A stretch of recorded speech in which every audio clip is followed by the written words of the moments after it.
Lo que está pasando en el seno del Real Madrid es mucho más que un simple cambio de piezas o un tropiezo en una temporada. Se trata de una guerra de fondo y silenciosa que lleva tiempo fermentando, y la figura de Toni Kroos está en el epicentro. Imagínate un tablero de ajedrez donde ya no importan tanto los alfiles y los caballos como los silencios entre movimientos, esos segundos que delatan intenciones. Eso es lo que está ocurriendo entre Kroos y el presidente del club, Florentino Pérez. Desde fuera podría parecer que Kroos se retira plácidamente, que dice adiós al césped, que deja una estela de glorias y se va a casa a disfrutar. Y en parte es así. Kroos anunció su despedida y se despidió con emoción. Pero lo que no se está contando tanto es que detrás de esa retirada hay, o al menos muchos lo interpretan así, un cansancio profundo, un desgaste interno, una sensación de que esto ya no va por los valores que yo defendí. Para entender cómo se ha llegado hasta aquí, hay que remontarse unos años. Kroos llega al Real Madrid en 2014 y rápidamente se convierte en pieza clave de ese engranaje que ganó múltiples Champions League, ligas y mundiales de clubes. Era el mediocentro elegante, sobrio, eficiente, de esos que hacen que lo difícil parezca sencillo. Y lo hacía bajo una filosofía clara. Un club grande exige sacrificio, entrega, orden, y eso Kroos lo entendió y lo practicó. Ahora bien, con el paso del tiempo y la rotación de personal, los nuevos valores que se imponen dentro del club ya no resonaban con el del mismo modo.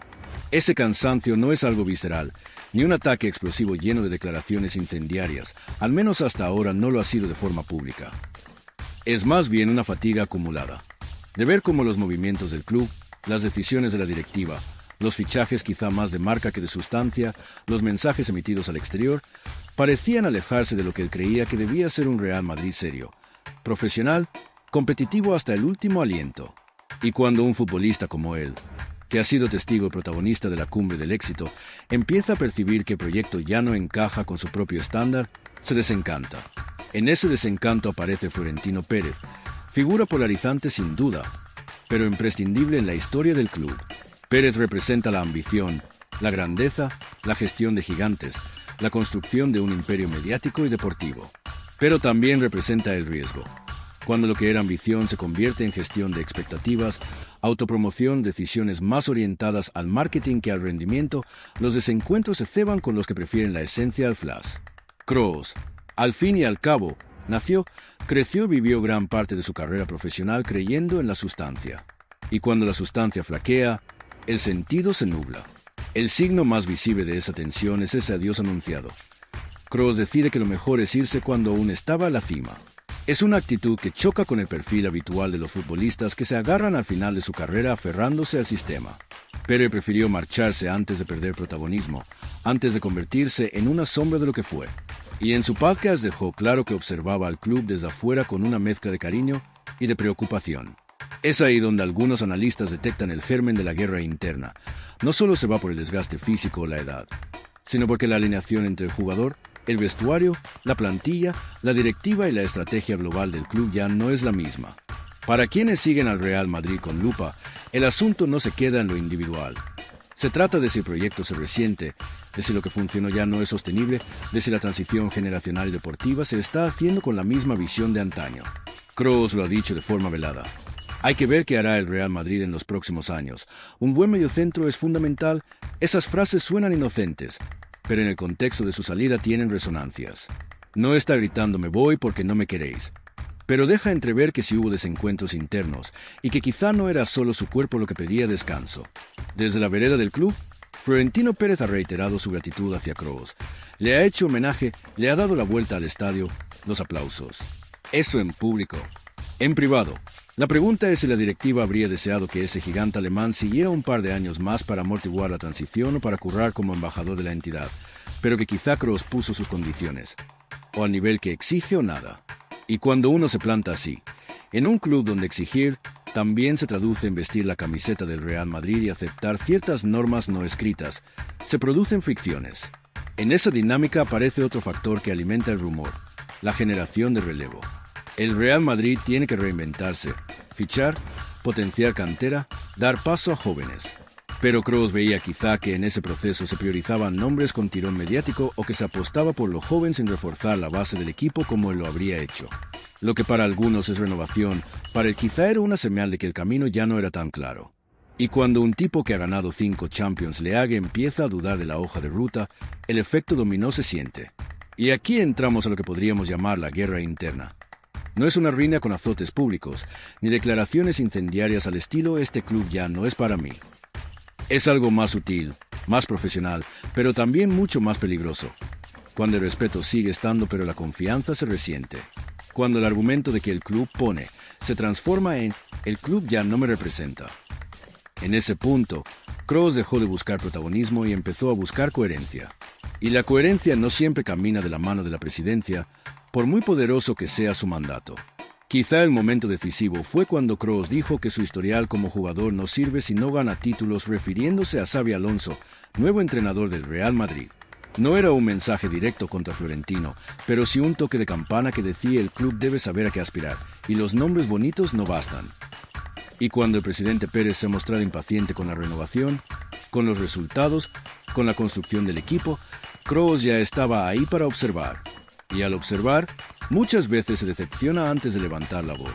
Los hechos externos respaldan la lectura. Después de la salida de Kroos, el Real Madrid tiene más vértigo que control, más novedades que continuidad, y los resultados aún no justifican la limpieza de vestuario ni el cambio de ciclo. Eso da argumento a quienes dicen que la relación de Kroos con la institución se quebró solo porque la institución dejó de tener la forma en que la vio y la vivió.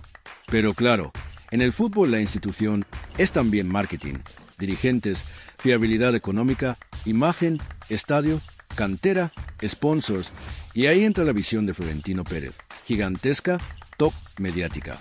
¿Se ha cansado Kroos de Florentino?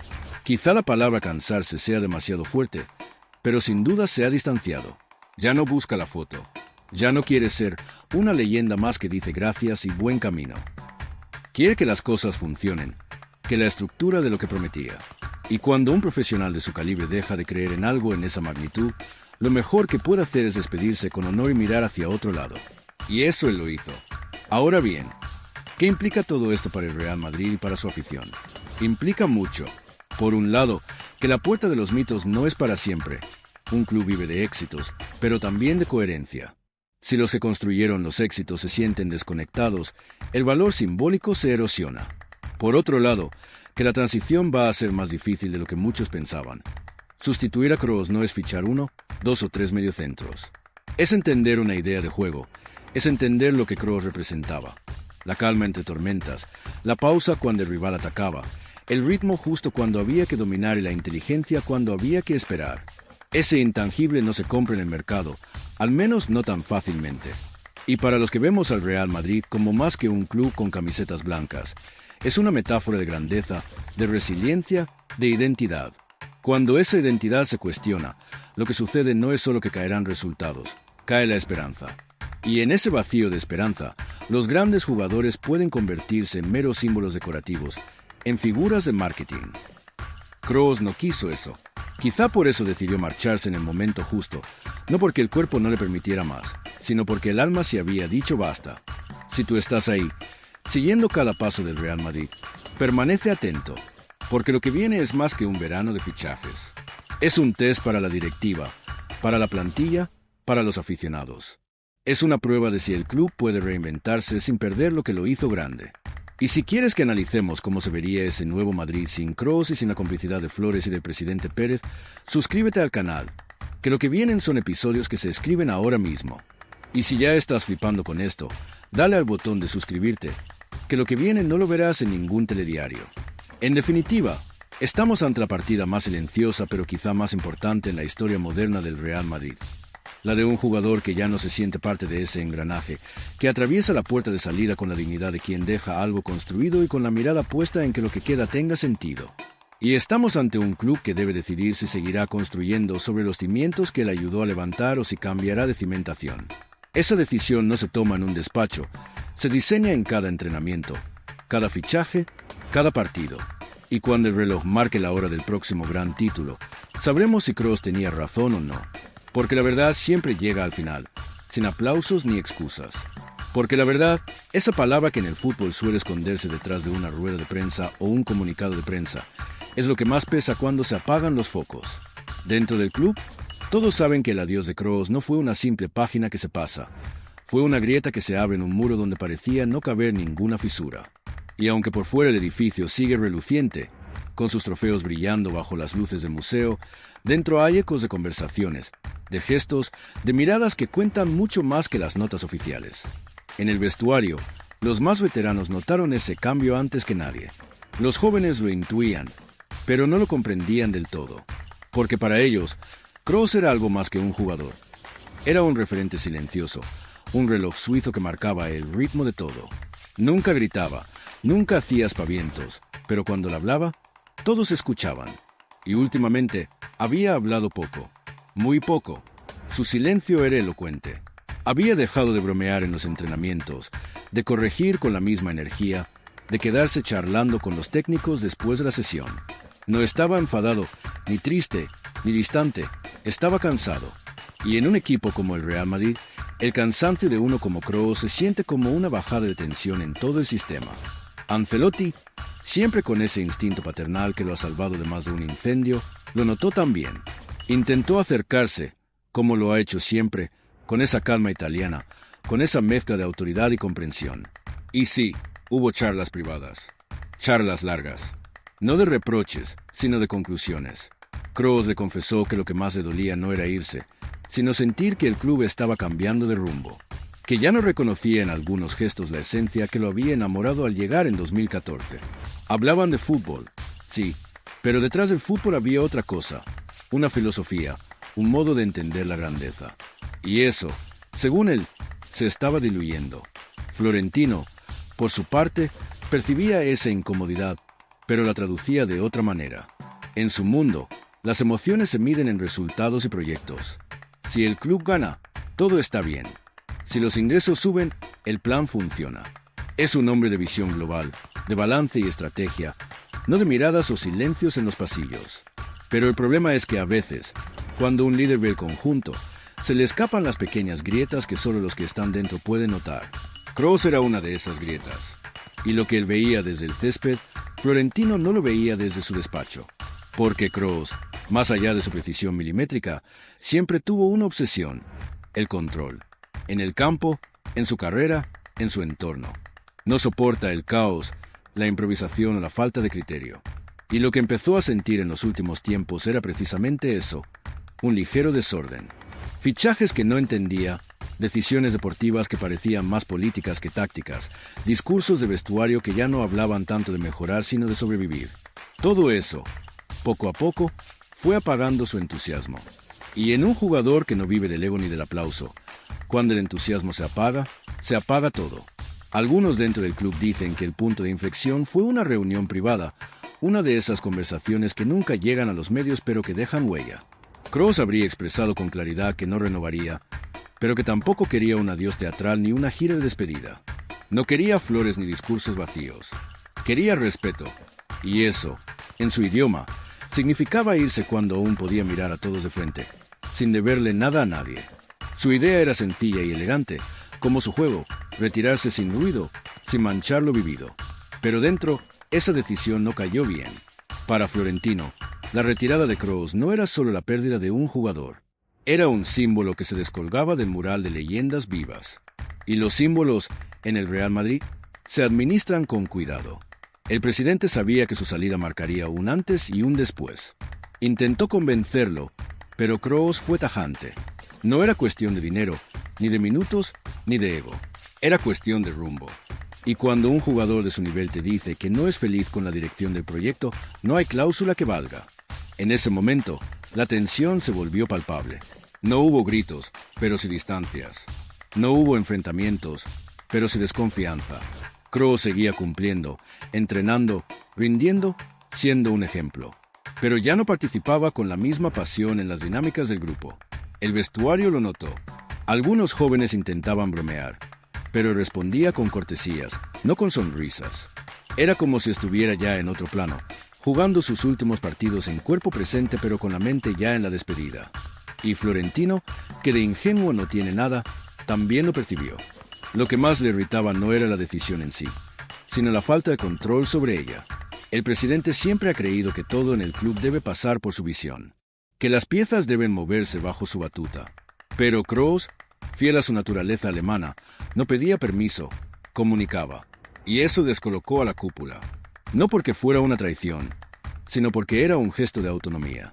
Y la autonomía, en una estructura tan jerárquica como la del Real Madrid, es casi una declaración de independencia. En el vestuario, las interpretaciones se dividían. Algunos, los más cercanos a Kroos, lo entendían. Decían que era lógico, que después de tanto tiempo uno necesita coherencia, no solo títulos. Otros pensaban que se estaba rindiendo demasiado pronto, que podría haber estirado su carrera un par de años más. Pero lo que nadie decía en voz alta era que, al irse, estaba dejando un vacío no solo futbolístico, sino moral. Kroos era la medida silenciosa de todo. El jugador al que todos miraban cuando había que mantener la calma. Y cuando ese tipo se va, la calma también se va con él. En los despachos, el análisis era más pragmático.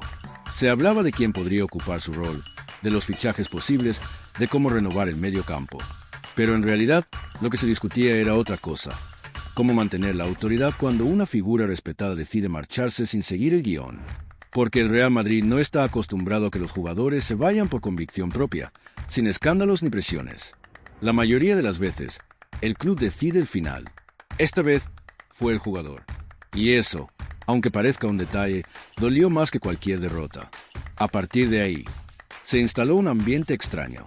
Por fuera, todo era armonía, homenajes, comunicados llenos de elogios. Pero por dentro, la sensación era distinta. No de traición, sino de pérdida de control. Algunos directivos comentaban que Kroos estaba demasiado en su mundo, que se había vuelto distante. Pero la verdad es que nunca fue de otro modo. Simplemente, ahora esa distancia ya no era profesional, era emocional. Había desconectado del proyecto. Y cuando alguien con ese peso se desconecta, los demás lo sienten como una grieta en el suelo. Al principio no se nota, pero pronto se abre paso.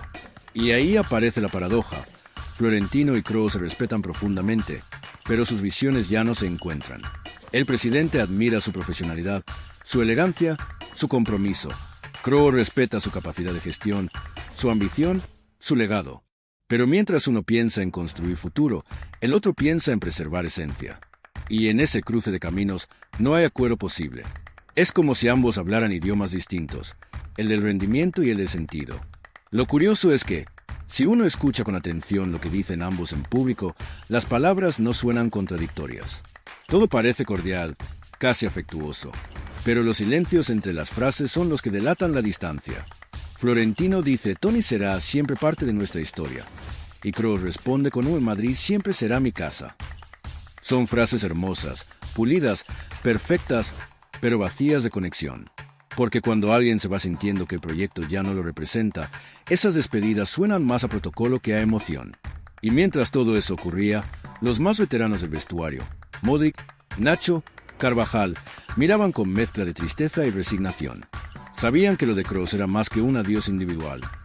Era un síntoma, una señal de que algo en el ADN del club estaba mutando. Y lo peor es que nadie sabía muy bien hacia dónde. Algunos pensaban que era el curso natural de los tiempos, que los clubes también evolucionan. Otros creían que era una pérdida de alma. Lo que estaba claro es que el ambiente, desde ese momento, ya no volvió a ser el mismo. Y aquí está la clave. El Real Madrid siempre ha vivido entre dos pulsos, el de negocio y el de la gloria. Cuando ambos laten al mismo ritmo, el club es imparable. Pero cuando se desincronizan, empieza el ruido. Kroos lo entendía mejor que nadie. Él siempre fue la sinfonía del equilibrio. Ni demasiado ruido, ni demasiada pausa, ni demasiada exposición. Por eso su marcha duele tanto, porque se va quien mejor entendía el tempo de la institución. Y Florentino, aunque no lo diga, lo sabe. Sabe que hay jugadores que se reemplazan con fichajes, pero hay otros que solo se reemplazan con tiempo. Y el tiempo, en el fútbol moderno, es lo único que ya casi nadie tiene.